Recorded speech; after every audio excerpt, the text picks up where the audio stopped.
কেঁদেই ফেলেছিলেন Glenn Maxwell. কেননা এই লজ্জা হজম করার মতো নয়।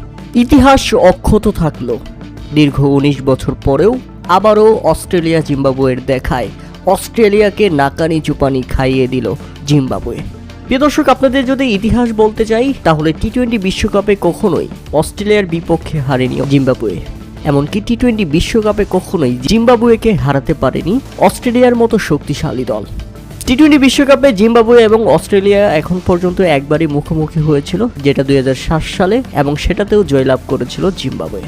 2007 সালের উদ্বোধনী টি-20 বিশ্বকাপের ম্যাচে জিম্বাবুয়ে 5 উইকেটের বড় ব্যবধানে হারিয়েছিল অস্ট্রেলিয়াকে। সে ম্যাচে জয়ের নায়ক ছিলেন ব্রেন্ডন টেইলর, আর এই ম্যাচে জয়ের নায়ক ব্রায়ান বেনেট। কেননা এই ব্যাটসম্যান 56 বলে 64 রানের অপরাজিত ইনিংস খেলেন। শেষ দিকে 13 বলে 25 রানের চকধাঁধর ইনিংস খেলেন সিকান্দর রাজা। আর দলের হয়ে দুর্দান্ত বোলিং করেন ব্লেসিং মোজেরাবানি। একাই তুলে নিয়েছেন 4টি উইকেট। 4 ওভার বোলিং করে খরচ করেছেন মাত্র 17 রান। একবার চিন্তা করেছেন, গ্লেন ম্যাক্সওয়েল যখন আউট হলেন তখনই নিশ্চিত হয়ে গিয়েছিল হেরে যাচ্ছে অস্ট্রেলিয়া। দীর্ঘ 19 বছর পরেও ইতিহাস বদলে দিতে পারল না অস্ট্রেলিয়া, যেটা অস্ট্রেলিয়ার জন্য মেনে নেওয়া কঠিন। তাই ব্যাপকভাবে আক্ষেপে পড়তে দেখা গেছে গ্লেন ম্যাক্সওয়েলকে।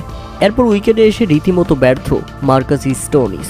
দলকে ফিনিশ করতে এসে দলকে ডুবিয়ে গেলেন তিনি। এরপর যখন শেষ ভরসা সেট ব্যাটসম্যান ম্যাট রেনশো, তিনি আউট হন, তখনও অস্ট্রেলিয়ার জয়ের জন্য প্রয়োজন ছিল 8 বলে 31 রান। কিন্তু শেষ ভরসা তিনি যখন আউট হন 44 বলে 65 রানের দারুণ ইনিংস খেলে, তখনই মূলত হার নিশ্চিত হয়ে যায় অস্ট্রেলিয়ার, এবং শেষ পর্যন্ত 146 রানের মধ্যেই অল আউট হয়ে গেছে অস্ট্রেলিয়া। হ্যাঁ দর্শক, জিম্বাবুয়ের দেওয়া 170 রানের লক্ষ্যে ব্যাটিং করতে নেমে 146 রানের মধ্যেই অল আউট হয়ে গেছে অস্ট্রেলিয়া।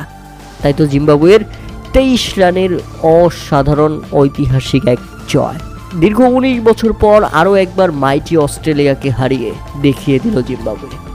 জিম্বাবুয়ে, অভিনন্দন তোমাদের জন্য। এখন তো অস্ট্রেলিয়ার জন্যই বিশ্বকাপে কোয়ালিফাই করাটা কঠিন হয়ে গেল। জিম্বাবুয়ে এবং শ্রীলঙ্কা পরপর 2 ম্যাচে 2 জয় তুলে নিয়ে কোয়ালিফায়ার দ্বার প্রান্তে রয়েছে।